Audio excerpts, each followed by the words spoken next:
Salut les apprentis! Salut les apprentis de la guilde de démons.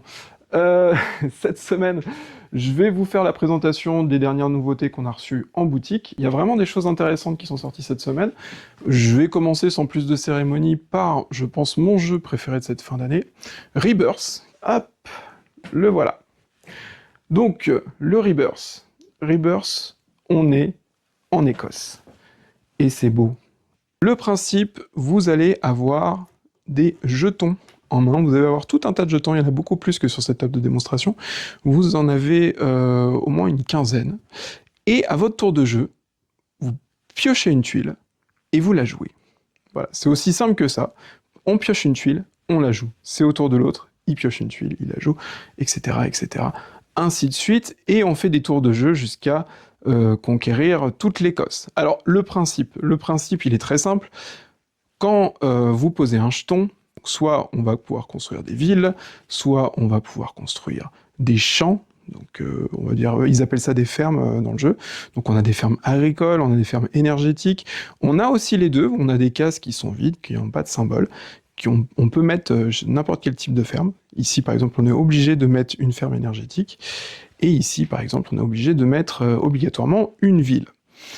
Jusque-là, le principe, il est simple. Tout est indiqué sur les jetons, il suffit de placer. Bah alors, c'est quoi l'intérêt du jeu? Bah, l'intérêt du jeu, c'est qu'on va se placer autour de petites zones de châteaux ou de cathédrales. Je vais l'enlever ici, je vais prendre celle-ci. Voilà. D'ailleurs, très jolie, hein. Vraiment avec une finesse de détail assez intéressante. Hop. Une fois que vous êtes placé autour d'une case château, le premier qui s'y place, par exemple ici mon joueur taupe, gris un petit peu, on va dire mon joueur taupe, hop, se place ici. Il est majoritaire parce qu'il est tout seul à avoir construit un champ énergétique, une ferme énergétique, juste à côté de l'emplacement. Mais les autres vont pouvoir, plus tard, au fur et à mesure de la partie, contester son château. En plus, c'est assez intéressant parce qu'un château, ça rapporte 5 points de victoire en fin de partie. Donc on a tout intérêt en fait à se disputer les châteaux. Donc mon joueur rouge va venir m'embêter. Ça c'est un faux jeton, donc hop, on va le mettre ici. Hop.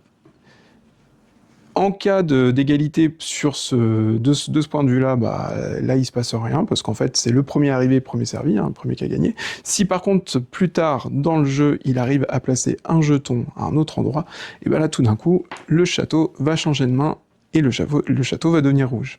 Alors il y a d'autres systèmes, il y a un système aussi avec les cathédrales, on va pouvoir construire des étages, à chaque fois qu'on construit un étage, on va piocher une carte, cette carte va nous donner un objectif, ou des points de victoire, ça dépend des cartes, vous en avez plein de types, vous avez des cartes points de victoire et des cathédrales, vous avez des cartes où il faut mettre un certain nombre de fermes, bref, en tout cas vous allez construire une main de cartes à objectif pour faire des points. Et des fois c'est intéressant parce que ça vous demande de disputer un château dans certaines zones, par exemple à Stirling ici, je peux avoir l'objectif de construire un château et à la fin de la partie ça me rapportera 8 points de victoire. Donc ça c'est super intéressant, c'est très satisfaisant aussi parce qu'à chaque fois que vous posez un champ, vous gagnez un point de victoire. Si en plus vous le posez par zone, bah, vous gagnez autant de points de victoire que la zone. Par exemple, si vous avez 2 champs, vous gagnez 2 points de victoire. Si vous avez 3 champs, vous avez 3 points de victoire. Bon bref, je vais pas vous faire une explication des règles en détail. Et surtout, bah, c'est prenant du début à la fin. On ne sait jamais ce qui va se passer, déjà à cause des objectifs cachés. Et aussi parce que bah, au dernier moment, vous pouvez vous faire piquer vos châteaux. Et ça, c'est quand même bien cool. Voilà, donc ça c'est pour Rebirth. Autre nouveauté de la semaine, j'ai mis un petit chat. Et oui, c'est pour le jeu Good Fortune. Je suis très fier de mon petit chat, j'aime beaucoup. Le jeu Good Fortune... Hop. Toi, on parlera de toi après, hein. On arrive.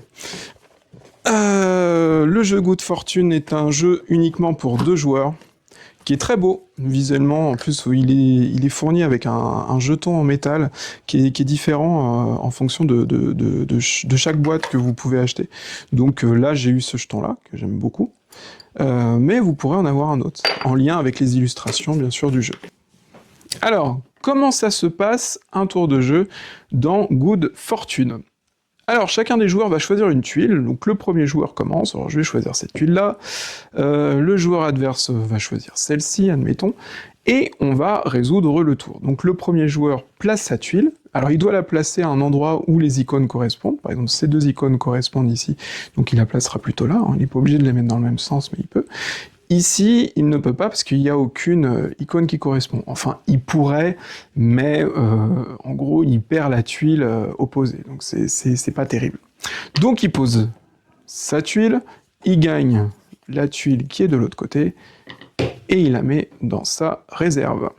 Ensuite, c'est à l'autre joueur de jouer, donc lui, il avait choisi celle-ci, donc lui, il a plein de choix, il peut jouer soit ici, et à chaque fois qu'il pose une tuile, que ce soit là ou là, il gagne la tuile opposée. Donc la tuile opposée aux trois tuiles de départ, bah, c'est celle-ci, puisqu'il vient de la poser là. Si vous voulez gagner cette tuile-là, il faudrait qu'il pose sa tuile ici. Voilà, non, il la remet pas dans son jeu, il la gagne.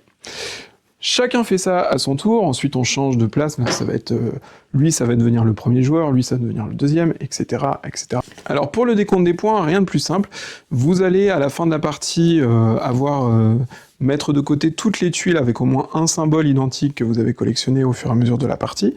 Donc là, pour faire la démonstration, je vais prendre ces 4 tuiles-là. Donc là, il en a 1, 2, 3, 4 avec ce symbole de fer à cheval. Donc pour le décompte des points, il fera ça pour chaque groupe avec un symbole identique qu'il a. Après, il peut les assembler comme il veut, hein. S'il a ce cas de figure, c'est lui, il choisit s'il veut assembler les deux jaunes ensemble ou s'il veut mettre les deux petits chats ensemble, voilà, c'est lui qui voit. Mais pour le décompte, il va faire l'addition des dés, donc 4, 5, 6, 7, 8, 9, 10 et un 11, et il va le multiplier par le nombre de tuiles. 1, 2, 3, 4. Donc 11 fois 4, 44. Donc là, le joueur va faire 44 points. Je vous parle d'un temps que les moins de 20 ans ne peuvent pas connaître. La bohème. Bon, plus jamais je chante, promis. La bohème, jeu de deck building. Alors un deck building où vous allez pouvoir créer votre journée en tant qu'artiste bohème. Une journée qui va se dérouler sur plusieurs phases de la journée. On va avoir le matin, le midi, l'après-midi et le soir. Et pour chaque période, vous allez poser une carte. Alors ça va être, vous allez pouvoir avoir des moments de concentration, des moments de création, etc. Et vous allez collecter de l'inspiration. Vous allez être inspiré pour pouvoir faire de grandes œuvres et devenir un grand artiste. Alors c'est un jeu plutôt expert. C'est un jeu plutôt expert. Pourquoi je dis plutôt? Parce qu'il y a une dimension assez classique du deck building, avec même des phases de narration. Alors ça, j'ai trouvé ça très drôle, parce que vous avez une phase entière qui est consacrée à la narration. Alors c'est très rigolo, parce que pendant que vous posez vos cartes, vous pouvez raconter l'histoire de votre journée. Vous pouvez dire, ah, le matin, je me suis levé, je me suis un petit peu entraîné, etc. Puis tout d'un coup, des amis sont passés à la maison, et on a fait la fête jusqu'au midi, etc. Donc il y a une phase de narration qui n'est pas obligatoire, hein, qui est facultative, c'est écrit dans le livret de règles. Alors, autre nouveauté qui, moi, me plaît beaucoup, qui n'est pas une nouveauté qui est sortie cette semaine, ça fait longtemps que c'est sorti, mais c'est un réassort qu'on est content d'avoir eu pour la première fois en boutique, puisqu'on est tout jeune, et on l'a mis au pied du sapin, le jeu Petit Soldat. Petit Soldat, qui est un jeu d'affrontement avec vos petits soldats. En gros, c'est mon premier wargame, hein. C'est l'équivalent de ça. C'est des règles simplifiées pour faire de la bataille sans plateau. Vous n'avez pas besoin de plateau de jeu, vous n'avez pas besoin de terrain spécifique. Vous prenez n'importe quoi et vous avez un terrain de combat. Ça peut se faire dans la chambre des enfants, ça peut se faire dans votre salon, ça peut se faire sur votre canapé, absolument partout. C'est vraiment très très cool. Voilà, c'est un système avec des dés, on va faire des touches, on va essayer de faire tomber les soldats ennemis. Voilà, c'est, moi je pense, aussi le bon cadeau pour cette fin d'année, pour les fêtes de Noël, parce que bah, là vous pouvez directement y jouer. Vous sortez tout ça, et puis pouf, on joue dans les papiers, dans les cartons, des cadeaux, etc. etc. Et voilà, c'est fini pour les nouveautés de la semaine. La semaine prochaine sera consacrée à nos suggestions pour Noël, des cadeaux que vous pouvez mettre sous le sapin pour toute la famille. Voilà, on vous fera ça avec Rose. Allez, ciao!